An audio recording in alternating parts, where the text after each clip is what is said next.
Hello and welcome to On Wrist Reaction. My name is Blake Bettner. I'm joined by Zach Kazan. Hello. Hey Blake, how's it going? This is our real-time reaction to watches that we haven't seen or have only spent a little bit of time with, but haven't really had a chance to form too much of an opinion. We're playing this a little bit differently today. We have one watch that neither of us have seen, and each of us are bringing a watch that we own that the other hasn't seen that we will be reacting to. So we'll keep our harsh criticisms to a minimum there. No, be brutally honest. Our feelings. I think you gotta be, no, keep it real. Yeah, all right. Well, we'll see how it goes. But we're going to start with a watch that neither of us have seen. This is a watch from a brand called Vaer, I believe based out in California. I think that's right. This is the R1 chronograph. And there it is. This is a, wow. Well, I thought it was a 38 millimeter watch. This looks a little bit bigger than that to me. It does look bigger than 38. But this is using their, not there, it's using a mecha quartz movement. I believe it's around $400. It's the R1 Racing chronograph. What do you think of this thing? It's nice.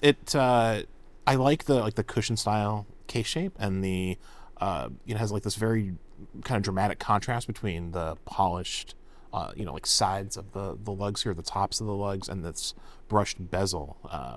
Kind of like radially brushed outwards. Yeah. Really looks very nice. The dial's a nice kind of like creamy color.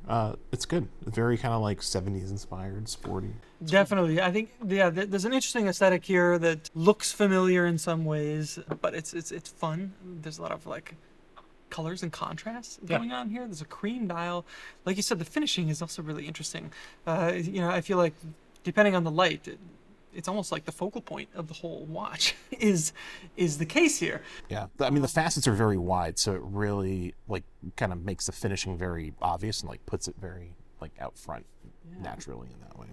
Yeah, I like having more options though with mecha quartz, more great looking mecha quartz options.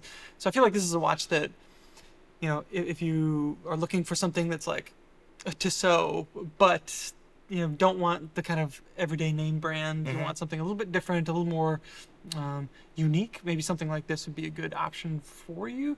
It's a pretty sharp watch, though. How do you feel about the Tropic straps? Are you a fan of Tropic straps? I Tropic kind of style, I should say. Yeah, I like the look of a Tropic strap. I like them more in theory than in practice for me personally. Yeah. But it looks very sharp. I would probably put it on a leather strap, kind of the types of straps I tend to enjoy, kind of like the more textured suede like straps, or what I gravitate towards, and I think those would look great on a watch like that. Yeah. There's another box in there, and it's got a it's got a steel bracelet. It's kind of a Jubilee style bracelet as well. So if you like that kind of thing, there's a lot of value in there for the money. This is the Vaer R1 chronograph. We'll have some more on this watch coming to Worn and Wound soon. Obviously, this is our very first time, our first take on this watch. That's definitely not 38 millimeters. Yeah, we're going to put the actual dimensions down. Maybe we'll put them on the screen right here. But overall, I think it's a pretty sharp watch, and I like the value and the kind of style that you're getting here.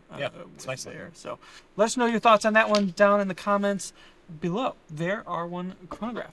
Let's move on to a watch that you have on your wrist. This is a recent pickup for you that was released last year. This is 2 years ago. I think this is like this is from 2021. This is the Louis Erard X Atelier. I believe is how you pronounce it. Atelier. Regulator. Not Oi. Not Oi. I was it looks like Oi, but if you're from Wisconsin, it's Oi. New Hampshire too, to be fair.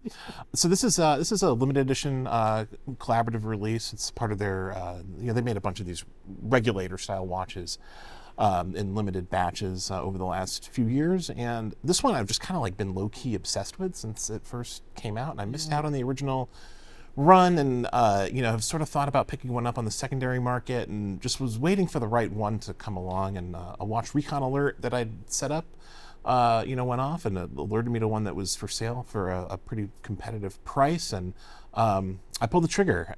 It's a very unusual dial. It has no numerals or markers, or at least traditional markers. It has these striated lines kind of fanning out in like a spiral pattern, and every fifth line is kind of like accentuated, so you can sort of like read the minutes, relatively easily by noticing that fifth line and where the minute hand is in relation to it.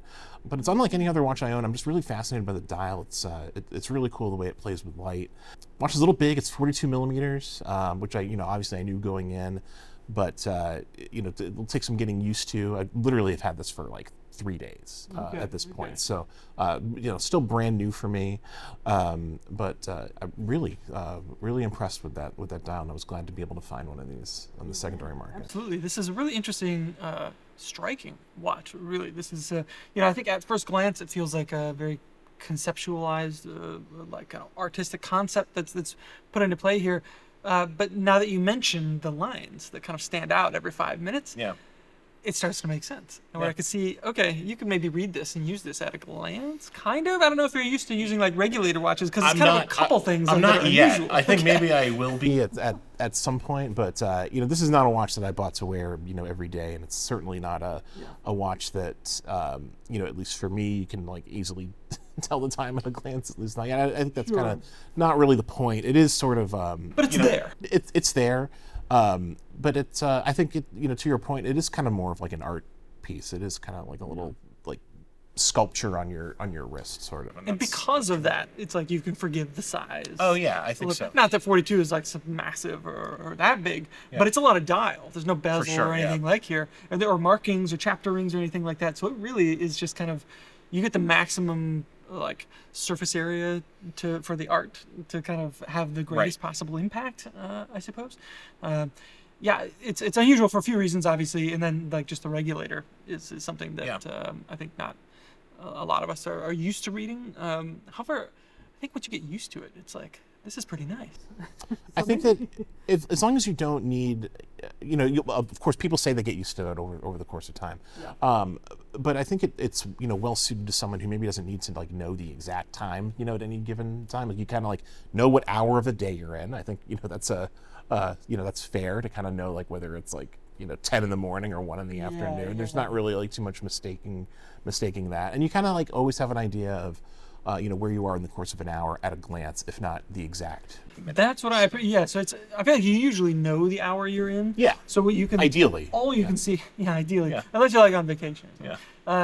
But you can just all your focus just goes in the minute hand, so you can kind of get a sense of where you are within the hour at a glance, which is kind of nice. I like the commitment to the concept here.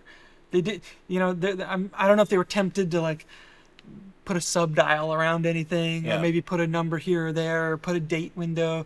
They really committed to it, and they didn't compromise on like just getting this concept down the way that it works here. Yeah, no, they went for it. I really appreciate that about it. I wish more brands would do that when they have a really interesting aesthetic concept.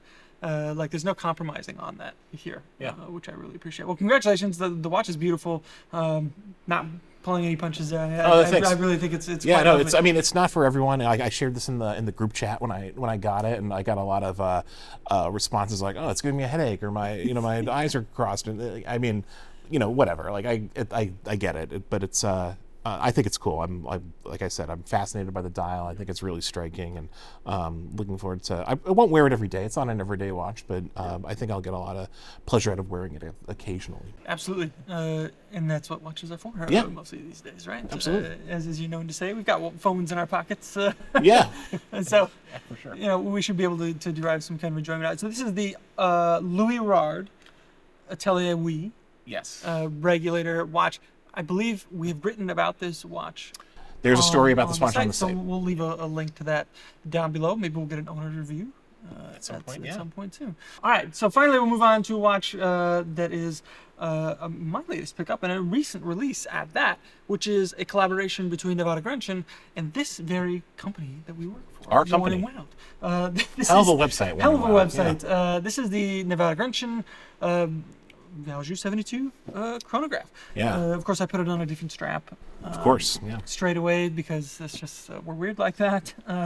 But there it is. Yeah. So obviously, like, this is unusual for a few reasons. It's not a movement that we really see used in new watches these days. Obviously, it hasn't been in production for quite some time, and the color scheme going on here between the dial and the bezel is also very unusual, not something you're used to seeing on chronographs, and I really love it for that reason. It's very striking aesthetically because of the kind of deep root beer red cherry colored aluminum insert on the bezel, and then the lovely blues that are kind of contrast with it on the dial. Yeah, multiple shades of blue here. There's like a light blue with the hands and a darker blue on the main dial. It's nice. Yeah, it's an interesting color scheme. It's a good size. It's really fun on the wrist. It's kind of Valjoux 72. Yeah. I really like hand-wound chronographs. Personally, it feels lovely to use. Yeah. So Valjoux 72s, of course, have kind of a long sordid history, and they've been in some pretty iconic watches along the way, including early Daytonas and things like this. So having one and having it on display in a watch like this, done with worn and wound, I think is pretty awesome and something that I was really excited to own. Yeah. So I don't know what your feelings are on Nivada Grenchen or chronographs, hand-wound chronographs, Valjoux 72s. So, I mean, the first thing I'll say is that we've seen a lot of these brands kind of like reappear, after periods of dormancy. Of course, from the 60s and 70s, they've kind of like, as the watch hobby and the watch industry's kind of like picked up, and people have, there's more interest in it. These brands come back, and I think a lot of them, don't do a great job. Like some of them are kind of money grabs. Sure, yeah. And Nivada is like not that. Like they do like a really nice job of like honoring their past and making watches that I think are really enthusiast focused and have like just the right details.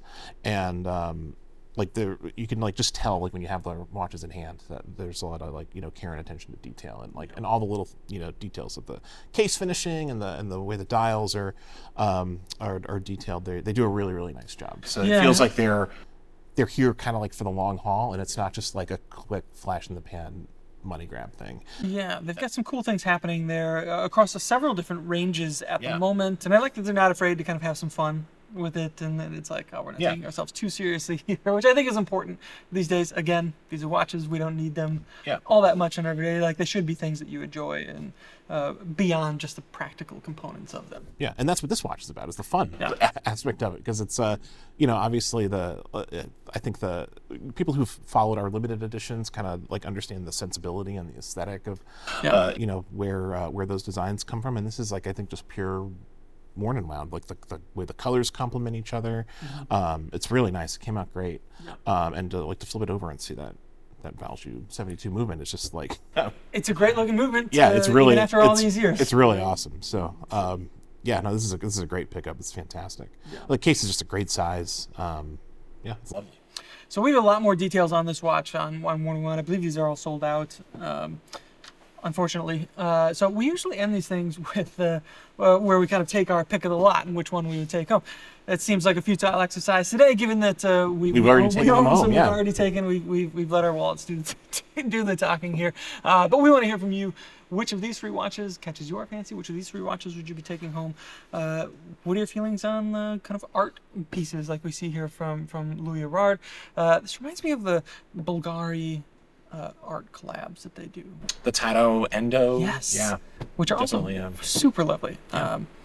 Anyways, let us know what you think of these three watches down below. We'll have links to all of our copy on these watches down below. We'll have more on the Vaer R1 Chronograph. Let us know if you have any questions on that watch. We will address them in the review. Thank you for tuning in to this episode of On Wrist Reaction. If you enjoyed this content, please be sure to leave a like, share, and subscribe. It helps us out a lot. And until next time, take care.